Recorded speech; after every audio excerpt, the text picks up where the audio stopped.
व्यक्ति इस पूरे संसार में बहुत सारे संबंध इकट्ठे करता है, बहुत सारे संबंध बनाता है। मतलब आपका संबंध ऐसा नहीं कि इससे परिवार में आपके पिता या पुत्र से है। अगर आप देखेंगे तो आपको पता चलेगा कि आप अपने जीवन में अपने आप को जो भी समझते हैं, लेकिन अपनी शांति के लिए आपने दिगंबर साधुओं से भी संबंध बना के रखे। आप अपनी शांति के लिए मंदिर में भी आपने जिनेंद्र भगवान से भी संबंध बना के रखा है। फिर कोई एक पॉमस्ट्रोलॉजिस्ट पंडित जी भी हैं, उनसे भी आपका बहुत अच्छा संबंध होगा। बोले हम महाराज से 1000 बार सब चीज पूछेंगे, लेकिन वे पंडित जी जो हमारा ज्योतिषाचार्य है वो जब तक नहीं कहेगा कि तुम्हारी राहु की दशा भी ठीक नहीं हुई है, तब तक महाराज भी कहेंगे तो हम उस बात को नहीं मानेंगे। अब राहु की दशा महाराज ठीक नहीं कर सकते, सोचिए आप कौन ठीक करेगा? वो तो हमारा पंडित ही ठीक करेगा महाराज जी। अब वो हम आपसे आशीर्वाद लेके गए थे महाराज जी, फिर पंडित जी के पास गए, फलाने की कुंडली दिखाई, उनने कही कि इनको तो केतु बहुत भारी है और राहु की दशा भी साथ में चल रही है और शनि 7वें स्थान पे बैठो है और अड़हिया लगी है महाराज, सो हमसे सोई न बनो। तो हमने फिर कछु नहीं करो, हम आपकी क्षमा चाहत महाराज जी, आप हमें माफ कर दो। तो भैया गुरु मैं हूं कि वो जो 2 रुपए लेकर के तुमको ज्योतिष बता रहा है वो है? तुम्हारे जीवन का गुरु कौन है? और फिर उस ज्योतिषाचार्य से भी काम नहीं बनेगा, तो फिर आप अपने मन की शांति के लिए आपने जो संबंध बनाए हैं उसमें आप शुक्रवार को किसी के दरबार में चले जाएंगे। हाँ, बाबा साहब का दरबार। हमारे यहां भी एक घटना घट गई थी, मुझे बचपन की मुझे याद आती है। मैं बड़ा आश्चर्य होता है कि कितने मूर्ख थे हम लोग कि इतना सह गए। छोटे थे, प्रतिकार करने की सामर्थ्य नहीं थी। एक बाबा साहब आ गए हमारे घर के अंदर, वो रेगुलर चैन स्मोकर था, जब देखो तब सिगरेट पीता रहता था, 24 घंटा सिगरेट पीना। और उसने इतना बेवकूफ वाहियात तरीका बना दिया था कि वो आधी सिगरेट पीता था और ऐसे छोड़ देता था। फिर जिनने कभी जीवन में सिगरेट नहीं पी है उसको सिगरेट पीने का प्रसाद मिलता था, इसको फूको तो तुम्हारे यहां तरक्की होगी। ऐसे भी दुनिया में कितने बाबा साहब घूमते रहते हैं, जो आपने जो पाप कभी नहीं किया है वो आपसे करा देते हैं। आपका संबंध दुनिया में उनसे भी है बंधु। एक सामान्य व्यक्ति अपनी आत्मिक शांति के लिए सिगरेट पी रहा है, एक सामान्य व्यक्ति अपनी आत्मिक शांति के लिए किसी देवी देवता के दरबार में जाकर के बलि चढ़ा रहा है, एक सामान्य आदमी अपनी परिवार की शांति के लिए लोगों को हिंसात्मक उपदेश दे रहा है। क्या शांति की और धर्म की क्या परिभाषा है हमारे आपके अवचेतन इस मन में? क्या कहां से कहां पहुंच गए हम?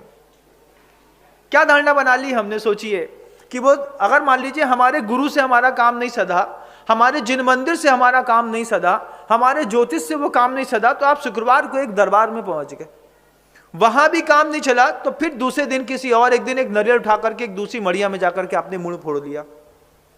और फिर वहां पर बोले क्या यार, बोले क्यों, क्या बताएं, देखो घर के अंदर इतनी विपत्ति है। अब महाराज जी के पास गए, महाराज जी से तो कुछ आता जाता है नहीं, वे तो नमो रियंताणम और भक्तांबर की बात बोलते हैं, वो नमो फेरते तो है माला, कुछ होता जाता तो कछु है नहीं है भैया। तो अब क्या करते?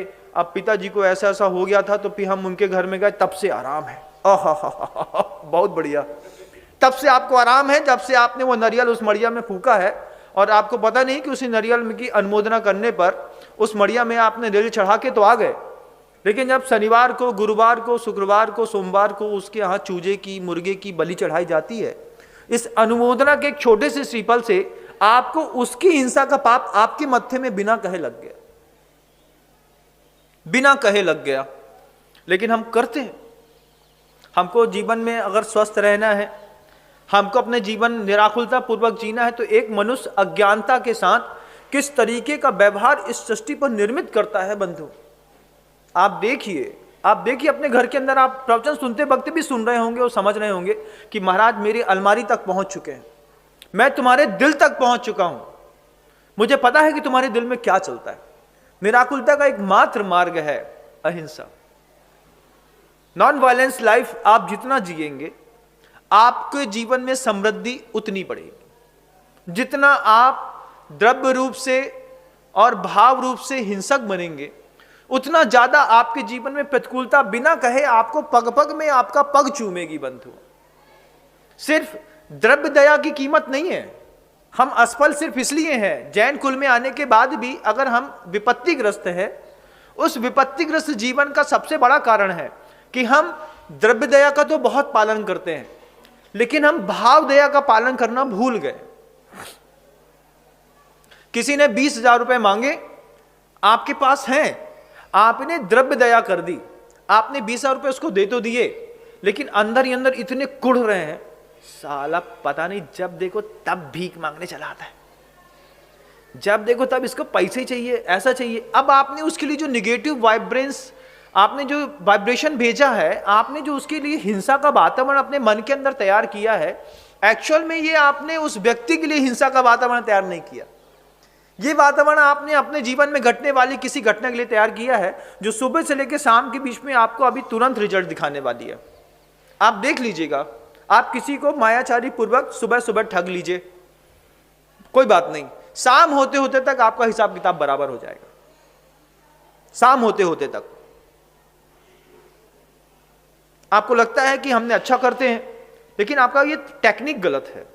अगर आप द्रव्य दया दिखाते हैं तो जैन दर्शन अपेक्षा रखता है जैन बंधुओं से कि द्रव्य दया के साथ साथ आपको भाव दया भी दिखाने की आवश्यकता है। आप ले लीजिए, आपके लिए बहुत अच्छा रहेगा। अंदर से थोड़ा सा जो विनम्र होता है उसकी दुनिया में जय जयकार होती है। बाहर से आप दिखते तो बहुत अच्छे हैं, लेकिन आपकी साइकोलॉजिकल जो माइंड है, उस साइकोलॉजिकल माइंड के अंदर आपके अंदर जो हिंसा बैठी हुई है, इस हिंसा से मुक्त होने का उपदेश गुरु दे रहे हैं। बाहर से तो आप बहुत बड़े धर्मात्मा हो गए, बाहर से आपने तो प्रतिमा के व्रत भी ले लिए, आपने महाव्रत ले लिए, आपने आर्यका के व्रत ले लिए, आप क्षुल्लक किल्लक हो गए, व्रती हो गए। बाहर से आप करुणा बहुत दिखाते हैं, क्या अंदर से करुणा पालन करने का आपके अंदर भाव होता है कि नहीं होता है? मैं आपसे पूछना चाहता हूं, क्या क्या क्या मानसिकता है अपनी? क्या विचार करते हैं आप? क्या आप लोग ऐसा नहीं करते? क्या अपन ऐसा नहीं करते हैं? ऐसी बात करी जाए, आप लोग नहीं, अपन बात करते हैं। क्या अपन ऐसा नहीं करते हैं? अपन ऐसा करते हैं।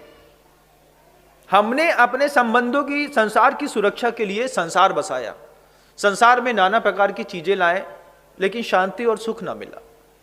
फिर हमको शांति सुख वस्तुओं से ना मिला तो हम व्यक्तियों के पास गए, हम महाराज के पास गए, महाराज ने उपदेश दिया। हमने अभी किसी ने पूछा हमसे, महाराज बड़ी तकलीफ है, क्या करें? हमने कहा भक्तांबर का पाठ किया करो। बोले करते हैं ना महाराज।